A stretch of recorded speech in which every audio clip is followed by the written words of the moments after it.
इस वीडियो को लाइक करें, हमारे चैनल को सब्सक्राइब कर बेल आइकन जरूर प्रेस करें हमारी न्यू वीडियो सबसे पहले देखने के लिए।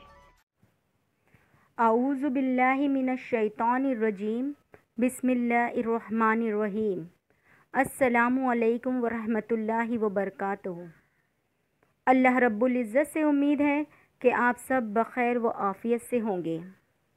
आज का मेरा मौज़ूए इंतखाब है आज़माइश।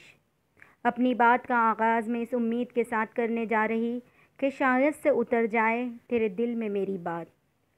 कुरान हकीम की मुतअद्दिद आयत में आज़माइश व इम्तिहान का ज़िक्र है और इन आयत के ज़रिए बनी नौ इंसान को इब्तिदा ही से आगाह कर दिया गया है कि उसे आज़माइश व इब्तिला की भट्टियों से गुजारा जाएगा ताकि दूध का दूध और पानी का पानी जुदा कर दिया जाए। सूरह कहफ की आयत नंबर 7 में अल्लाह ताला का फरमान है, जो कुछ ज़मीन पर है बेशक हमने उसे ज़मीन की ज़ीनत बना दिया है ताकि हम इन्हें आज़माएं कि इनमें कौन अच्छे काम करता है। सूरह मुल्क की आयत नंबर 2 में अल्लाह ताला का फरमान है, वो ज़ात कि जिसने मौत व हयात को इसलिए पैदा किया कि तुम्हें आज़माए कि तुम में से कौन अमल के एतबार से सबसे अच्छा है और वो गालिब बख्शने वाला है। सूरह अल-बक़रा की आयत नंबर 155 में अल्लाह ताला का फरमान है, और हम ज़रूर बज़रूर तुम्हें आज़माएंगे, कुछ खौफ और भूख से और कुछ मालों और जानों और फलों के नुकसान से, और ए हबीब आप इन सब्र करने वालों को खुशखबरी सुना दें। हाँ, तो जो रब है ना, उसको हर ईमान का दावा करने वाले के दिल की आज़माइश मतलूब है। सिर्फ ज़बानी दावे से ईमान के मर्तबे का हुसूल आसान नहीं, बल्कि इसके लिए इम्तिहान व आज़माइश ज़रूरी है।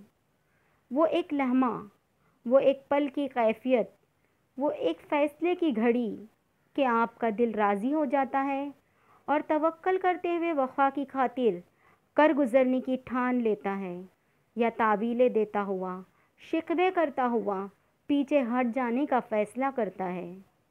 हाँ, ये बस एक लम्हे का ही तो फ़ैसला होता है, और फ़ैसले एक लम्हे में ही तो हुआ करते हैं।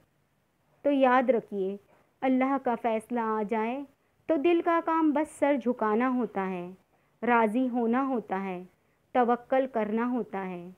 बस सारा मामला दिल का ही होता है। हाँ, दिल का ही। सूरह अनकबूत की आयत नंबर 2 और 3 में अल्लाह ताला का फरमान है, क्या लोगों ने ये गुमान कर रखा है कि इनके सिर्फ इस दावे पर कि हम ईमान लाए हैं, हम इन्हें बग़ैर आज़माए हुए ही छोड़ देंगे। उनसे अगलों को भी हमने खूब जांचा, यकीनन अल्लाह ताला इन्हें भी जांच लेगा जो सच कहते हैं, और उन्हें भी मालूम करेगा जो झूठे हैं। अल्लाह रब्बुल जलाल अपने बंदों को खुशहाली, तंगी, इज़्ज़त, आसानी और मुशक्क़त में मुब्तला करके उनकी आज़माइश करता है, जैसा कि इसने इनसे पहले लोगों की आज़माइश की। बस मालूम ये हुआ कि एक अटल और ना बदलने वाला उसूल जारी है कि जो शख्स भी अल्लाह रब्बुल आलमीन के दिन पर कारबंद होगा या होने का दावा करेगा तो रब्बे करीम उसकी आज़माइश करेगा। और तुम्हें क्या लगता है, तुम्हें सिर्फ आज़माइश परखेंगी?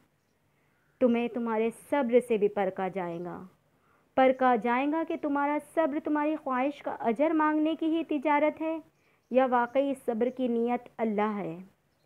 आज़माइशों में मुब्तला होना और सब्र और साबित कदमी का मुज़ाहरा करना सुन्नत अंबिया व मुरसलीन है।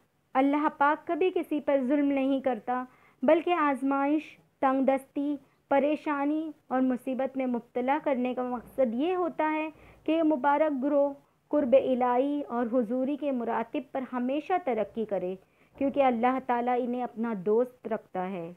बंदे की आज़माइश अल्लाह ताला इसलिए नहीं करता कि इसकी हालत को जान सके, क्योंकि अल्लाह ताला तो माजी, हाल, मुस्तकबिल की हर चीज़ का जानने वाला और पहचानने वाला है, बल्कि इससे गर्ज़ लोगों को मालूम करवाना है कि अल्लाह ताला अपने कदीम इल्म की बिना पर इनको बदला नहीं देंगे, बल्कि इनके आमाल की वजह से इन्हें जज़ा व सज़ा देंगे।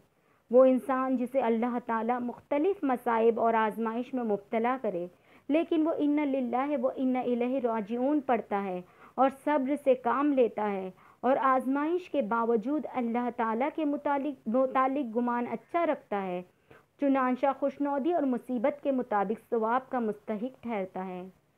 انسان کو مصیبت کی وجہ سے اجر نہیں ملتا، کیونکہ یہ اس کا فعل ہی نہیں، بلکہ اسے اچھے صبر اور عمدہ ثابت قدمی کی وجہ سے اجر و ثواب ملتا ہے۔ جب مومن اللہ تعالیٰ کے فیصلے کو تسلیم کر لیتا ہے اور انا للہ پڑھتا ہے تو 3 بھلائیوں کا مستحق ٹھہرتا ہے: اللہ تعالیٰ کی نعمتیں، اللہ تعالیٰ کی رحمتیں اور ہدایت یافتہ ہونے کی سند۔ حضور صلی اللہ علیہ وآلہ وسلم نے بھی سکھایا ہے کہ مصیبت کے وقت اللہ کو پکارا جائے، اجر و ثواب کا سوال اور مصیبت کے بدلے اچھائی طلب کی جائے۔ سورہ انبیاء میں آیت نمبر 35 میں اللہ تعالیٰ نے فرمایا، اور ہم بطریق امتحان تم میں سے ہر ایک کو برائی بھلائی میں مبتلا کرتے ہیں، یعنی مصائب و آلام سے دوچار کر کے، اور کبھی دنیا کے وسائل فراواں سے بہراور کر کے، کبھی صحت و فراغت کے ذریعے سے اور کبھی تنگی و بیماری کے ذریعے سے، کبھی تونگری دے کر اور کبھی فکر و فاقہ میں مبتلا کر کے ہم آزماتے ہیں، کیونکہ یہ دارالامتحان ہے اور یہیں پر ان درجات و مراتب کی حد بندی ہونی ہے جن پر قیامت کے دن لوگ ہوں گے۔ یہاں یہ بات واضح ہو جاتی ہے کہ انسان کی جب تک سانسیں جاری ہے اس وقت تک وہ اس دنیا کے گھر میں امتحان کے لیے مصائب اور آزمائش کا نشانہ بنتا رہے گا۔ اے اللہ، ہم بہت ہی زیادہ کمزور ہیں، تو ہمیں کسی آزمائش میں نہ ڈال، اور اگر تیری رضا کا تقاضا ہو تو پھر ہمیں ہر امتحان میں اپنی رحمت سے سرخرو فرما دے۔ آمین یا رب العالمین، آمین۔ آخر میں آپ لوگوں سے 2 التجا کرنا چاہوں گی کہ اگر آپ کو میری باتیں اچھی لگے تو عمل کرنے کی کوشش ضرور کیجیے گا، اور دوسری یہ کہ میرے لیے دعا کرنا، سچی والی، اچھی والی اور بہت ساری۔ جزاک اللہ خیر۔ السلام علیکم ورحمۃ اللہ وبرکاتہ۔